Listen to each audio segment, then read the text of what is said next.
कहानी की शुरुआत रशिया के एक बहुत ही अमीर इंसान के बेटे से होती है जिसका नाम सैम है। सैम का फादर रशिया का सबसे बड़ा बिजनेसमैन और पावरफुल इंसान होता है, जिसके दौलत का फायदा उठाते हुए सैम बहुत ज्यादा घमंडी हो जाता है। सैम अपना सारा टाइम नाइट क्लब पार्टीज और लोगों को परेशान करने में बिताता है। हालांकि उसने अपनी जिंदगी में एक पैसा भी नहीं कमाया, बस वो अपने बाप के पैसों को फजूल और गलत कामों में बर्बाद करने लगता है। सैम के पास पैसा ज्यादा होने की वजह से वह किसी को भी अपने बराबर नहीं समझता था। वो हमेशा लोगों को नीच नजरों से देखता था। सैम की इन हरकतों से उसका फादर भी बहुत ज्यादा परेशान था। एक रात सैम एक लड़की को इस्तेमाल करता है और फिर उसे जबरदस्ती अपनी गाड़ी से उतार देता है। इसके बाद वो अपनी फेरारी कार को स्पीड से भगाता है। पैसों के नशे में वो इतना गुम हो गया था कि किसी कानून को नहीं मानता था। वो गवर्नमेंट के बनाए हुए हर एक रूल्स को तोड़ देता और फिर पुलिस के मुंह पर फाइन मारकर खुद को छुड़ा लेता। उसे लगता था कि पैसों से दुनिया की किसी भी चीज को खरीदा जा सकता है, लेकिन यह सिर्फ उसकी सोच थी। एक दिन जब वो फुल स्पीड से अपनी कार को भगा रहा होता है, तभी उसके पास पुलिस की गाड़ी आती है, जो सैम को गाड़ी रोकने के लिए कहता है क्योंकि वो बहुत तेज स्पीड से गाड़ी चला रहा था। सैम अपनी गाड़ी रोकता है और उस पुलिस वाले के मुंह पर पैसे मारता है और कहता है कि यहाँ से दफा हो जाओ। लेकिन ये पुलिस वाला बाकी पुलिस की तरह नहीं था। वो पैसे लेने से इनकार कर देता है। यह देखकर सैम गुस्से में गाड़ी यहाँ से निकालने की कोशिश करता है, पर तभी वो पुलिस वाला उसकी गाड़ी रोकने के लिए उसके सामने आ जाता है। अब सैम को और ज्यादा गुस्सा आ जाता है, इसलिए सैम उसकी परवाह किए बिना गाड़ी चला देता है। वो उस पुलिस ऑफिसर को अपनी कार के बोनट पर लटका कर ले जाने लगता है। पुलिस को अपनी गाड़ी के बोनट पर लटका हुआ देखकर सैम जोर जोर से हंसता है। सैम की इस हरकत से पुलिस वाला जख्मी हो जाता है, जिस वजह से सैम को जेल में डाल दिया जाता है। जेल में डालने के बावजूद सैम को अपने के पर पछतावा नहीं हो रहा था, बल्कि वो उल्टा पुलिस वालों से यहाँ जेल में एक लड़की की डिमांड कर रहा था। अब क्योंकि सैम एक बहुत ही अमीर इंसान का बेटा था, इसलिए पुलिस वाले उसे कुछ नहीं कहते। पुलिस ऑफिसर सैम के फादर को इसकी कंप्लेन कर देता है। कुछ देर बाद सैम का फादर जेल में आता है, जो कि एक बहुत ही पावरफुल इंसान है। पुलिस ऑफिसर सैम के फादर को बताता है कि तुम्हारा बेटा इतना ज्यादा बिगड़ गया है कि वो एक पुलिस वाले को सड़क पर आधी रात को घसीटता रहा और अब वो पुलिस वाला हॉस्पिटल में एडमिट हो गया है। ये सुनकर सैम का फादर उस ऑफिसर से कहता है कि मैं अपने बेटे की गलती के लिए आपसे माफी मांगता हूँ और मैं वादा करता हूँ कि आज के बाद वो ऐसी गलती नहीं करेगा। पुलिस ऑफिसर सैम के पिता की रिस्पेक्ट में सैम को छोड़ देता है। इसके बाद सैम के पिता सैम को घसीट कर बाहर लेकर आते हैं और उसे डांटने लगते हैं, लेकिन सैम पर अपने फादर की बातों का कोई असर नहीं होता। वो अपने फादर के सामने सिगरेट पीने लगता है। दरअसल सैम की मदर की डेथ हो चुकी है और सैम अपने पिता का इकलौता बेटा था, इसलिए सैम के पिता को सैम की हर एक जिद को पूरा करना पड़ता है। और सैम भी यह जानता था कि उसका फादर उसे डांटने के अलावा और कुछ कर नहीं सकता। लेकिन अब सैम का फादर सैम से बहुत ही ज्यादा परेशान हो चुका था। सैम के फादर को एहसास होता है कि अगर इसे रोका नहीं गया तो यह एक अपराधी बन जाएगा, इसलिए इसका कुछ करना होगा। सैम को सुधारने के लिए सैम का फादर अपनी एक दोस्त के पास जाते हैं और उसे सैम की सारी सिचुएशन समझा देता है। वो अपनी दोस्त से कहता है कि मैं किसी भी कीमत पर सैम को नॉर्मल इंसान बनाना चाहता हूँ जो दूसरों की इज्जत करे। ये सुनकर वो कहती है कि इसका एक तरीका है। मैं एक ऐसे ट्रेनर को जानती हूँ जिसने बहुत सारे बिगड़े लड़कों को सुधारा है। हालांकि उसका तरीका थोड़ा अलग है, लेकिन इस बात की मैं गारंटी देती हूँ कि सैम पूरी तरह से ठीक हो जाएगा, वो अच्छा इंसान बन जाएगा। और अब सैम के पिता उस ट्रेनर से मिलने के लिए जाते हैं, पर जब ये दोनों उसके घर के अंदर जाते हैं तो वो ट्रेनर को देखकर हैरान हो जाते हैं कि ट्रेनर अपने आप को फांसी लगा रहा है। दरअसल ये सब कुछ फेक होता है, ये सब उसने डिजाइन कर रखा था। वो कहता है कि ऐसे डिजाइनिंग से मैंने बहुत सारे बिगड़े लड़कों को सुधारा है। वो ट्रेनर सैम के फादर को अपनी एक उंगली काट कर दिखाता है, जो कि एक असली उंगली नहीं थी बल्कि फेक थी। ये देखकर सैम का फादर ट्रेनर से काफी ज्यादा इम्प्रेस हो जाता है और उसे सैम की सारी आदतें बताकर सैम को सुधारने का प्लान बनाने के लिए कहता है। वहीं हमें सैम को दिखाया जाता है जो हर रोज की तरह अपनी कार को बाहर नो पार्किंग एरिया में खड़ी करता है, पर जब वो वापस आता है तो देखता है कि एक ट्रक उसकी कार को लोड करके अपने साथ ले जा रहा है। ये देखकर गुस्से में वो उस ट्रक के पीछे दौड़ने लगता है और दौड़ते दौरान सैम को पीछे से कोई शूट कर देता है, जिससे सैम बेहोश हो जाता है। और कुछ समय बाद जब सैम होश में आता है तो वो अपने आप को एक घोड़ों के अस्तबल में पाता है। यह देखकर उसे झटका लगता है कि अचानक वो यहाँ कैसे पहुंचा, लेकिन इससे पहले कि वो ज्यादा कुछ सोच पाता तभी उसके पास आर्थर नाम का एक लड़का आता है। आर्थर सैम से कहता है कि जल्दी चलो, मालिक आने वाला है, तुम्हें सभी घोड़ों को तैयार करना होगा, नहीं तो तुम्हें सजा दी जाएगी। सैम को उसकी कोई बात समझ नहीं आती और वह उसे धक्का देकर पीछे हटा देता है। सैम को कुछ भी समझ नहीं आ रहा था कि वो यहाँ कैसे पहुंचा और तभी वहां पर एक आदमी आता है जो सैम को घसीट कर बाहर ले जाता है, जहां वह सैम पर चिल्लाने लगता है कि मैंने तुम्हें कल रात घोड़ों को तैयार करने को कहा था, तुमने घोड़े तैयार क्यों नहीं किए। ये सुनकर सैम कहता है कि कल रात को छोड़ो, मैं तुम्हें अपनी जिंदगी में पहली बार देख रहा हूँ। कुछ देर बाद यहाँ का मालिक, जमींदार और उसका बेटा जैक आते हैं। जो आदमी जैक को घसीटकर बाहर लेकर आया था वह यहाँ के जमींदार से कहता है कि सैम ने घोड़े तैयार करने से इनकार कर दिया है। ये सुनकर जमींदार बहुत ज्यादा गुस्सा हो जाता है और कहता है कि सैम को कोड़े लगाए जाए। जमींदार के ऑर्डर को मानते हुए वो आदमी सैम को कोड़े लगाता है। जमींदार कहता है कि मैं चाय पीने जा रहा हूँ, जब मैं वापस आऊंगा तो मेरा घोड़ा तैयार होना चाहिए, नहीं तो सैम को और 100 कोड़े लगेंगे। सैम को कुछ समझ नहीं आ रहा था कि यह सब क्या चल रहा है। अब सैम को और 100 कोड़ों से बचाने के लिए आर्थर उसके पास आता है और सैम को घोड़ों के स्टबल में ले जाता है। घोड़ों के स्टबल में आने के बाद सैम आर्थर से कहता है कि मुझे कॉल करना है। अगर मैंने अपने फादर को बता दिया कि इन लोगों ने मुझे कोड़े मारे हैं तो मेरा फादर इन सब की जान ले लेगा। ये सुनकर आर्थर कहता है कि ये कॉल वगैरह क्या होता है, मुझे कुछ भी इसके बारे में नहीं पता, चुपचाप घोड़ा तैयार करो नहीं तो तुम्हें और 100 कोड़े पड़ेंगे। सैम बहुत ज्यादा परेशान हो जाता है कि अचानक वो कैसे इस तरह की जगह में फंस गया है, इसलिए सैम यहाँ से भागने की कोशिश करता है। दौड़ते दौरान वो गांव वालों से कहता है कि पुलिस को कॉल करो, लेकिन वे लोग पुलिस को नहीं जानते थे। वो भागते हुए देखता है कि यह कोई शहर नहीं बल्कि यह गांव है और लोगों के लाइफस्टाइल को देखकर वो समझ जाता है कि यह 2019 नहीं बल्कि 18th सेंचुरी का दौर है, यानी कि वो अपने टाइम से पूरे 200 साल पीछे आ चुका है। अब वो यहाँ से किसी तरह करके निकलना चाहता था, लेकिन तभी सैम को एक आदमी पकड़ लेता है। जब जमींदार को पता चलता है कि सैम ने गांव से भागने की कोशिश की है तो वह उसे फांसी की सजा सुना देता है। अब गांव से भागने के जुर्म में सैम को कुछ दूसरे लोगों के साथ फांसी के लिए ले जाया जा रहा होता है। जब सैम को फांसी लगने ही वाली होती है तभी वहाँ पर जमींदार की बेटी आती है जो अपने पिता से कहती है कि मैं इस तरह के खून खराबे से परेशान हो चुकी हूँ, आज मेरा बर्थडे है, कम से कम आज तो किसी की जान मत लीजिए। जमींदार अपनी बेटी की बात मान लेता है और वो सैम को छोड़ देता है। अब इस गांव में जो कुछ भी हो रहा था वो ऊपर से एक चील देख रहा था। फिर यह चील गांव के बाहर बने हुए एक घर में पहुंचता है जहां पर एक आदमी इसे पकड़ता है और यहाँ हमें पता चलता है कि यह कोई चील नहीं बल्कि ड्रोन है। ये पूरा सेटअप सैम के पिता ने ढेर सारे पैसे लगाकर सैम को सुधारने के लिए किया है। ट्रेनर ने जंगल के बीचों बीच एक सेट बनाया है जहाँ सैम को ऐसा दिखाया जाता है कि सैम टाइम ट्रैवल करके 18th सेंचुरी में पहुंच चुका है और वहाँ सैम एक नौकर की जिंदगी जी रहा है। यहाँ पर काम करने वाले सभी लोग एक्टर्स हैं और इस काम को बारीकी से अंजाम देने के लिए गांव के हर एक जगह पर हिडन कैमरास लगाए गए हैं और माइक्रोफोन के जरिए ट्रेनर सभी एक्टर्स को समझाता है कि उन्हें क्या करना है। सैम को दिखाया जाता है कि अब सैम इस बात को एक्सेप्ट कर चुका है कि सैम टाइम ट्रैवल करके 18th सेंचुरी में आ गया है और अब सैम न चाहते हुए भी इन लोगों के साथ मिलकर रहने लगता है। सैम सुबह जल्दी सूरज के निकलते ही जाग जाता है। जहाँ पहले सैम अपने घर के लग्जरी बाथरूम में खाली होता था, अब सैम जंगल के बीचों बीच खुले में पेशाब करता है। सुबह नाश्ते में उसे सूखी रोटी दी जाती है। वो यहाँ अपनी ड्यूटी निभाते हुए घोड़ों को तैयार करता है जिससे सैम को बहुत मुश्किलों का सामना करना पड़ता है और अगर सैम से कोई गलती होती है तो सजा के तौर पर सैम को घोड़े खाने पड़ते हैं और रात को बेड पर सोने के बजाय मजबूरी में सैम को जमीन पर सोना पड़ता है। सैम को कुछ समझ नहीं आ रहा होता है कि वो इस तरह की जिंदगी कैसे जिएगा और सैम हमेशा ऊपर वाले से यही विश करता है कि कब सैम वापस अपने टाइम यानी 2019 में जाएगा। एक दिन जब सैम गांव में घूम रहा होता है तब सैम को पास में किसी के रोने की आवाज सुनाई देती है। जब सैम वहां जाकर देखता है तो पता चलता है कि यह जमींदार की बेटी सोफिया है। सैम उसके पास जाता है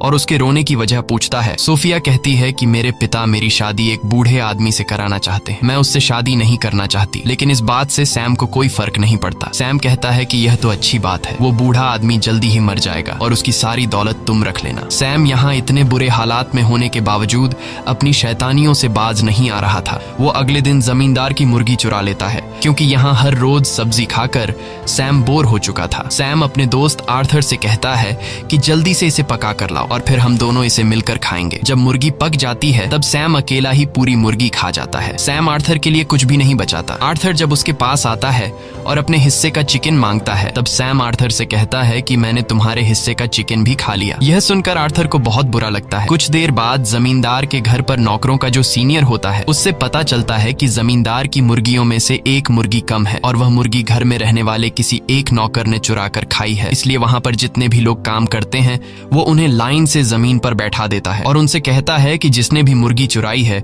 वो अपने आप सामने आए वरना सबको सजा मिलेगी। जब कोई भी मानने को तैयार नहीं होता तब उसे आर्थर पर शक होता है। वो आर्थर को घोड़ों के स्तब्ल में ले जाकर बहुत ही बुरे तरीके से पीटता है। सैम ये सब कुछ देख रहा होता है, लेकिन वो सच नहीं बताता। सैम को सिर्फ अपने आप की परवाह होती है। उसे अभी भी किसी दूसरे को तकलीफ में देखकर कोई फर्क नहीं पड़ता। कुछ देर के बाद आर्थर सैम के पास आता है और अपनी शर्ट ऊपर करके उसे अपनी पीठ पर कोड़ों के निशान दिखाता है, जो कि दरअसल यह एक रियलिस्टिक बनाया गया मेकअप था। लेकिन सैम को यह पता नहीं था कि यह असली में मेकअप है। सैम को सच में लग रहा था कि आर्थर ने मार खाई है, लेकिन यह जानने के बावजूद कि आर्थर ने मेरी वजह से मार खाई है, फिर भी सैम को आर्थर के लिए जरा सा भी बुरा नहीं लगता। तभी वहाँ रोज नाम की एक लड़की घोड़े से उतरती है। घोड़े से उतरते समय सैम उसका अंडरवेयर देख लेता है। यह सब देखकर सैम के दिल में कुछ देर के लिए फीलिंग्स जागने लगती हैं, लेकिन तब उसे रियलाइज होता है कि यह लड़की 18वीं सेंचुरी में भी मॉडर्न दौर का अंडरवेयर कैसे पहन रही है। ये सब समझने के बाद सैम दौड़कर उस लड़की के पास जाता है और उस लड़की को अपना अंडरवेयर दिखाने को कहता है। सैम कहता है कि तुम्हारे पास फ्यूचर के अंडरवेयर कैसे आए। जब वो लड़की कुछ भी रिस्पॉन्स नहीं देती, तब सैम जबरदस्ती उसे चेक करने लगता है। अब इससे पहले कि सैम सब कुछ देख पाता, तब गांव वाले आकर उस लड़की को सैम से छुड़ा लेते हैं और रोज नाम की वो लड़की अपने घोड़े पर सवार होकर चली जाती है। दूसरी तरफ कंट्रोल रूम में ट्रेनर किसी तरह भी सैम को यह सच्चाई मालूम होने नहीं देना चाहता था कि यह सब रियल नहीं बल्कि फेक है। वो हर हाल में सैम को बदलकर सुधारना चाहता था, और अगर सैम को सच्चाई का पता चल गया तो वो कभी नहीं सुधर पाएगा। वहीं सैम के पिता भी यह सब बंद करने को कहते हैं, क्योंकि इतनी कोशिश करने के बावजूद भी उनका बेटा सुधरने का नाम ही नहीं ले रहा था। लेकिन तभी उन्हें मैसेज आता है कि गाँव में सैम रॉज से माफी मांगने के लिए उसे ढूंढ रहा है। ये मैसेज सुनकर उन्हें लगता है कि हमें थोड़ी बहुत और कोशिश करनी चाहिए। इसके बाद ट्रेनर माइक्रोफोन के जरिए रॉज से कहता है कि तुम जल्दी से सैम के सामने आओ। रॉज जब सैम के सामने आती है, तब सैम सच में रॉज से माफी मांगता है और कहता है कि मुझे आपके साथ इस तरह की बदतमीजी नहीं करनी चाहिए थी। रॉज सैम को माफ कर देती है और सैम से ज्यादा बात किए बिना वहाँ से चली जाती है। अब रात को गाँव में एक फेस्टिवल होता है जिसकी सब तैयारी करते हैं। यहाँ सब गाते, नाचते और खूब एंजॉय करते हैं। इस फेस्टिवल में सैम भी गाँव के लोगों के साथ नाचने लगता है। तभी जमींदार की बेटी सोफिया सैम के साथ आकर नाचने लगती है। वह धीरे धीरे सैम से चिपकने की कोशिश करती है और कहती है कि मैं उस अमीर बूढ़े से कभी भी शादी नहीं करूंगी। मैं अपने लिए एक खूबसूरत नौजवान लड़का ढूंढ रही हूँ। अगर मुझे कोई नौजवान लड़का नहीं मिला तो मैं खुद को मार डालूंगी। असल में यह सब ट्रेनर का प्लान होता है कि सैम जमींदार की बेटी के प्यार के जाल में फंसे ताकि उसके दिल में इमोशंस आए और वो बदल सके। लेकिन सैम को जमींदार की बेटी में कोई इंटरेस्ट नहीं होता। वो अभी भी रॉज को ढूंढ रहा होता है। वो देखता है कि रॉज एक जगह अकेली बैठी हुई है। ये देखकर वो फौरन रॉज के पास आता है और उससे बात करने की कोशिश करता है, लेकिन रॉज सैम से ज्यादा बात नहीं करती। तभी वहाँ पर आर्थर आता है जो उसे बताता है कि जमींदार की बेटी तालाब में डूब रही है। ये सुनते ही सैम दौड़कर उसे बचाने के लिए जाता है और उसे बचा लेता है। वो मास्टर की बेटी को बचाकर उसके घर ले जाता है, जहाँ पर मास्टर की बेटी उसके करीब आने की कोशिश करती है, मगर सैम को इसमें कोई इंटरेस्ट नहीं होता। इसलिए वो इसे यहीं पर छोड़कर सीधा रोज के पास चला जाता है और उससे कहता है कि चलो मेरे साथ इस फेस्टिवल में, क्योंकि सैम ने सुन रखा था कि इस फेस्टिवल में जो लड़का लड़की साथ रहेंगे वे हमेशा के लिए एक दूसरे के पार्टनर बन जाएंगे। लेकिन रॉज सैम को इग्नोर करके दरवाजा बंद कर देती है, जिससे सैम बहुत उदास हो जाता है। असल में रॉज सैम को इसलिए इग्नोर कर देती है क्योंकि ट्रेनर ने रॉज को सैम से दूर रहने को कहा था। दूसरी तरफ ट्रेनर और सैम के पिता मॉनिटर रूम से यह सब देख रहे होते हैं। ट्रेनर को यह पता चल जाता है कि सैम मास्टर की बेटी में नहीं बल्कि रॉज में इंटरेस्टेड है। इसलिए अगले दिन ट्रेनर रॉज को अपने पास बुलाता है और कहता है कि अब तुम्हें अपने एक्ट को बदलना होगा। वो बताता है कि सैम का इंटरेस्ट अब सोफिया से हट गया है और वो तुम्हारे में इंटरेस्टेड है, इसलिए तुम्हें सैम के करीब जाना होगा। रॉज इस एक्ट के लिए मान जाती है, लेकिन यहाँ पर रॉज के बॉयफ्रेंड को रॉज का ये एक्ट पसंद नहीं आता और वो खुद भी इस एक्ट में जमींदार के बेटे का रोल प्ले कर रहा होता है। रॉज अपने बॉयफ्रेंड को समझाती है कि ये सिर्फ एक्टिंग है और मैं ये सिर्फ सैम को एक अच्छा इंसान बनाने के लिए कर रही हूँ। ये सुनकर उसका बॉयफ्रेंड उसकी बात मान जाता है। अगले दिन हमें गाँव दिखाया जाता है जहाँ पर जमींदार अपने बेटे जैक के लिए बहुत परेशान होता है, क्योंकि जैक ने शहर जाकर कुछ सिपाहियों को मारा है और अब कुछ दूसरे सिपाही उसे सजा देने के लिए गाँव में आने वाले हैं। इसीलिए जमींदार अपने पास सैम को बुलाता है और उसे कहता है कि तुम मेरे बेटे की सजा अपने ऊपर ले लो, इसके बदले हम तुम्हें आजाद कर देंगे। आजादी का नाम सुनते ही सैम इसके लिए तैयार हो जाता है। वो सोचता है कि हर रोज यहाँ कुत्ते की तरह जीने से अच्छा है कि थोड़ी देर की सजा सह लो और फिर उसके बाद मैं उम्र भर आजाद रहूंगा। कुछ देर बाद सिपाही आते हैं और वे जमींदार के बेटे को ढूंढने लगते हैं। यहाँ सैम कहता है कि मैं ही जमींदार का बेटा हूँ और मैंने शहर जाकर कुछ सिपाहियों को मारा था। ये सुनकर वो लोग सैम को पकड़ लेते हैं और सैम को सजा के तौर पर कोड़े लगाते हैं। कोड़े खाने के बाद सैम नए कपड़े पहनकर आजादी के लिए सीधा जमींदार के बेटे जैक के पास जाता है और उसे कहता है कि मैंने अपना काम पूरा कर लिया, अब तुम्हें मुझे आजाद करना होगा। यह सुनकर जमींदार का बेटा जैक सैम पर जोर जोर से हंसने लगता है। वो सैम को नीचे गिराकर कहता है कि तुम कितने बड़े बेवकूफ हो, इतनी आसानी से तुम आजाद नहीं हो सकते। वो सैम के मुंह पर थूक कर कहता है कि जाओ यहाँ से निकल जाओ और मेरे घोड़े तैयार करो। सैम जमींदार के बेटे के इस बर्ताव पर उसे कुछ नहीं कहता और चुपचाप वहाँ से निकल जाता है। दूसरी तरफ कंट्रोल रूम में बैठा सैम का फादर और ट्रेनर ये सब कुछ देखकर बहुत ही मायूस हो जाते हैं, क्योंकि ये लोग चाहते थे कि सैम को अपने हक के लिए लड़ना चाहिए था। सैम अब इस जिंदगी को एक्सेप्ट कर लेता है। वो हर रोज उदासी में घोड़ों के अस्तबल में घोड़ों को तैयार करता है और वो अपना ज्यादातर टाइम रोज के साथ बिताता है। सैम को रोज से प्यार होने लगा था, लेकिन रोज सिर्फ एक्टिंग कर रही थी। इस तरह से कुछ दिन और गुजर जाते हैं और एक दिन जब यह दोनों घूम रहे होते हैं तभी सैम की नजर आसमान में चील पर पड़ती है। वो रोज से कहता है कि मैं काफी दिनों से नोटिस कर रहा हूँ, ये चील हमेशा मेरे ऊपर मंडराती रहती है। दरअसल ये एक ड्रोन होता है जो हर वक्त इनको ट्रैक करता रहता है और यह बात रोज को भी पता होती है। रोज उसे झूठ कहती है कि मैं इस चील को बचपन से देख रही हूँ, यह हमारे गांव की रक्षा करने के लिए हमेशा हमारे गांव के ऊपर मंडराती रहती है। वहीं हमें जमींदार की बेटी और उसके बेटे जैक को दिखाया जाता है। ये दोनों ट्रेनर से नाराज होते हैं। सोफिया को इस बात का गुस्सा होता है कि उससे मेन रोल छीनकर रोज को दे दिया गया है और जैक भी अपनी गर्लफ्रेंड को सैम के साथ देखकर परेशान था। और अब यह दोनों जब एक दूसरे के साथ अपना दुख शेयर कर रहे होते हैं तो बातों ही बातों में यह दोनों एक दूसरे के करीब आ जाते हैं और ये दोनों एक घोड़े के अस्तबल में जाकर रोमांस करने लगते हैं। वहीं पास से गुजरते हुए सैम और रोज को स्टबल से किसी की आवाज सुनाई देती है और जब ये दोनों अंदर जाते हैं तो रोज जेक और सोफिया को देखकर हैरान रह जाती है। दरअसल जेक रोज का असल जिंदगी में बॉयफ्रेंड है, इसलिए वो अपने बॉयफ्रेंड को एक दूसरी लड़की के साथ इंटीमेट होते हुए देखकर बहुत ज्यादा उदास हो जाती है और वह जैक से नाराज होकर वहां से चली जाती है। सैम भी रोज के पीछे जाता है। ये बात जब ट्रेनर को पता चलती है तो वह सोफिया और जैक पर काफी गुस्सा हो जाता है, क्योंकि इस पूरे सेटअप में सोफिया और जैक दोनों जमींदार की औलाद हैं और सैम की नजरों में ये दोनों भाई बहन हैं। इसलिए इन दोनों के इस हरकत से सैम को शक भी हो सकता था और ट्रेनर का इतनी मेहनत से बनाया हुआ ये पूरा प्लान बिगड़ सकता था। इसलिए ट्रेनर पहले तो इन दोनों को काफी डांटता है और फिर इन दोनों को काम से निकाल देता है। दूसरी तरफ रोज अपने बॉयफ्रेंड को किसी दूसरी लड़की के साथ देखकर बहुत ज्यादा उदास होती है। अब सैम रोज का मूड ठीक करने के लिए उसके लिए कैंडल लाइट डिनर का अरेंजमेंट करता है। ये सब देखकर रोज को बहुत अच्छा लगता है। ये दोनों एक दूसरे से बहुत बातें करते हैं। सैम रोज से कहता है कि जमींदार के बेटे जैक ने मुझे धोखा दिया। उसने कहा था कि अगर मैं उसके जुर्म को अपने ऊपर ले लूं तो वो मुझे आजाद कर देगा। जब मैंने उसके बदले में कोड़े खाए और फिर जब मेरी आजादी की बारी आई तो वो अपनी बात से मुकर गया। उसने मुझे मारा, मेरे ऊपर थूका, लेकिन मैंने उसकी किसी बात का कोई जवाब नहीं दिया, क्योंकि उस वक्त मैं उसके अंदर अपने आप को देख रहा था। मेरी दुनिया में मैं भी ऐसे ही था। मैं हमेशा लोगों को नीच नजरों से देखा करता था। मैंने कभी किसी की इमोशंस की कोई परवाह नहीं की। पर आज मुझे इस बात का एहसास है। सैम की यह सारी बातें सुनकर अब रोज भी उसे पसंद करने लगी थी और पहली बार रोज यहाँ पर सैम को किस करती है। दूसरी तरफ ये सब देखकर सैम का फादर और ट्रेनर बहुत ज्यादा खुश हो जाते हैं और उन्हें लगता है कि अब सैम धीरे धीरे बदल रहा है। दूसरी तरफ असली दुनिया में वो लड़की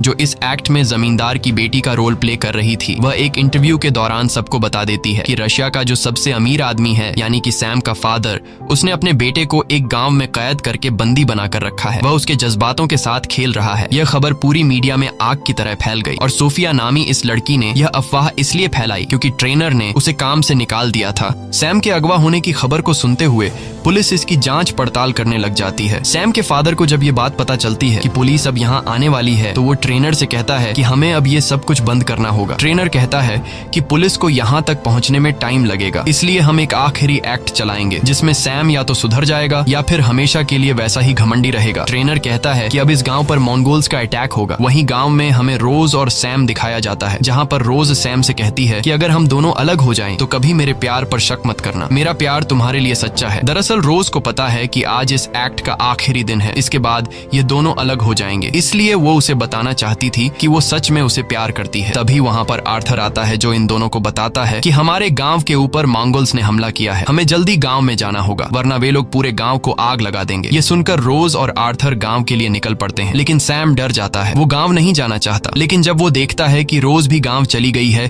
तब न चाहते हुए भी वो रोज के पीछे गांव चला जाता है और वहां हमें दिखाया जाता है कि मंगोल्स ने गांव की एक लड़की को पकड़ रखा है। तब उस लड़की के फादर मंगोल्स के हेड से रिक्वेस्ट करता है कि प्लीज मेरी बेटी को छोड़ दो। मंगोल्स का हेड उस लड़की के फादर को एक चांस देता है और कहता है कि तुम हमारे एक सैनिक से लड़ो, अगर तुम जीत गए तो तुम्हारी बेटी हम आजाद कर देंगे और अगर तुम हार गए तो तुम्हारी बेटी हमारे पास रहेगी। अब उस लड़की के फादर और मंगोल के एक सैनिक के बीच फाइट होती है। दरअसल ये एक रियल फाइट नहीं होती, बल्कि ये दोनों स्टंटमैन हैं जिसे ट्रेनर ने तैयार किया है। ये दोनों काफी देर तक लड़ने के बाद आखिरकार वो सैनिक उस लड़की के फादर का सिर काट देता है, जो कि यह असल में एक डमी हेड था। अब मंगोल का हेड उस लड़की को फ्री कर देता है क्योंकि उसके फादर ने अपनी बेटी को छुड़ाने के लिए अपनी जान की कीमत चुकाई और अब मंगोल उस लड़की की जगह रोज को पकड़ लेते हैं और मंगोल्स का हेड कहता है कि कोई है जो इस लड़की को बचाने के लिए हमारे किसी एक सैनिक से लड़ सकता है। ये सुनकर सैम बहुत ज्यादा डर जाता है। रोज चिल्लाकर सैम को मदद के लिए पुकारती है, लेकिन वो डर कर यहाँ से जाने लगता है। वहीं हमें ट्रेनर को और सैम के फादर को दिखाया जाता है, जो सैम की इस बुजदिली को देखकर बहुत ज्यादा मायूस हो जाते हैं और उन्हें लगता है कि पिछले कई महीनों की गई हमारी मेहनत बर्बाद हो गई। सैम के फादर कहते हैं कि सब कुछ खत्म हो गया, मैं अपने बेटे को एक अच्छा और बहादुर इंसान नहीं बना पाया। वहीं हमें सैम को दिखाया जाता है जो एक बार फिर से आसमान में उड़ती हुई चील को देखता है, जिसके बारे में रोज ने उसे बताया था कि यह हमारे गांव की रक्षक है और अब सैम को लगता है कि यह चील भी चाहती है कि वो जाकर रोज को बचाए। इसके बाद वो हिम्मत दिखाते हुए अपने घोड़े पर बैठ जाता है और हाथ में डंडा लेकर उस तरफ जाता है जहां पर मंगोल्स ने रोज को पकड़ा हुआ था। सैम उस डंडे से मंगोल्स पर वार करता है और रोज को अपने घोड़े पर बैठाकर वहां से निकल जाता है। सैम और रोज के निकलते ही उस जगह पर पुलिस भी आ जाती है, जिन्हें यहाँ पर सैम नहीं मिलता। इन्हें बताया जाता है कि यहाँ पर शूटिंग चल रही है। अब पुलिस किसी को अरेस्ट भी नहीं कर सकती थी क्योंकि शूटिंग करना तो कोई क्राइम है ही नहीं, इसलिए पुलिस वहां से चली जाती है। अब सैम और रोज घोड़े पर सवार होकर गांव की लिमिट से बाहर निकल जाते हैं और चलते चलते यह दोनों एक पेट्रोल पंप तक पहुंच जाते हैं। एक मॉडर्न डे पेट्रोल पंप को देखकर सैम एकदम शॉक हो जाता है। अब इससे पहले कि वह और ज्यादा कुछ समझ पाता, तभी पीछे से सैम को कोई शूट कर लेता है, जिससे सैम बेहोश हो जाता है। इसके बाद जब उसे होश आता है तो वो अपनी फेरारी गाड़ी के सामने खड़ा होता है। उसे कुछ समझ नहीं आता कि इतने दिन जो उसने 18वीं सेंचुरी में बिताए थे वो एक सपना था या फिर हकीकत। तब सैम का फादर सैम को बताता है कि तुम पिछले 3 महीनों से कार एक्सीडेंट की वजह से कोमा में थे। सैम अब फिर से अपनी पुरानी जिंदगी में लौट चुका है, पर वह पूरी तरह से बदल चुका है। जिस तरह की अय्याशी की जिंदगी वह जिया करता था, अब उसे इस जिंदगी में बिल्कुल मजा नहीं आता। हमेशा उसे रोज की याद आती है। वो उस पुलिस ऑफिसर के पास भी जाता है जिसके मुंह पर उसने पैसे फेंके थे और उसे अपनी गाड़ी के बोनेट पर लटकाकर घायल किया था। अब वह अपने किए पर बहुत शर्मिंदा होता है। वो उस पुलिस वाले से माफी मांगता है और उसे अपनी फेरारी कार गिफ्ट में देकर वहां से चला जाता है। अब एक दिन सैम जब क्लब में जाता है तो वहां पर उसे जमींदार का बेटा जैक और उसकी बेटी सोफिया दिखती है। सैम उन दोनों के पास जाता है और उनसे बातचीत करने लगता है, लेकिन वो इसे पहचानने से मना कर देते हैं क्योंकि उनके कॉन्ट्रैक्ट में लिखा गया था कि एक्ट खत्म होने के बाद तुम इस बारे में सैम को कभी कुछ नहीं बताओगे। ये देखकर सैम बहुत ज्यादा उदास होकर वहां से जाने लगता है और उन दोनों को सैम की हालत पर तरस आ जाता है। ये दोनों सैम को अपने साथ ले जाते हैं और घोड़ों के अस्टबल के बाहर छोड़ देते हैं। सैम जब घोड़ों के अस्टबल के अंदर जाता है तो वहां पर रोज होती है। रोज को देखकर सैम बहुत खुश हो जाता है। वो कहता है, क्या तुम मुझे जानती हो? रोज कहती है, हाँ, मैंने तुम्हें बहुत मिस किया। ये दोनों एक दूसरे के गले लग जाते हैं। इसके बाद सैम रोज को लेकर अपने फादर के पास जाता है। रोज को देखकर सैम के फादर डर जाते हैं कि कहीं सैम को सारी सच्चाई तो मालूम नहीं पड़ गई। तब रोज सैम के फादर को बताती है कि मैंने सैम को सब कुछ सच बता दिया है। सैम अपने फादर से पुरानी गलतियों के लिए माफी मांगता है, साथ ही अपने फादर का शुक्रिया अदा करता है। वो कहता है कि आपकी वजह से मुझे जिंदगी और इंसानियत का पता चला और आपकी वजह से मुझे अपना सच्चा प्यार मिला। मूवी के एंड में हमें सैम को दिखाया जाता है जो उसी गांव में मौजूद है कि जिस तरह ट्रेनर ने उसे सुधारा, अब वो ट्रेनर की जगह को संभालते हुए बिगड़े हुए बच्चों को इस गांव में लाकर सुधारने का काम करता है। इसी के साथ कहानी खत्म हो जाती है। अगर आपको ये वीडियो अच्छी लगी हो तो हमारे चैनल को सब्सक्राइब और वीडियो को लाइक जरूर कीजिएगा।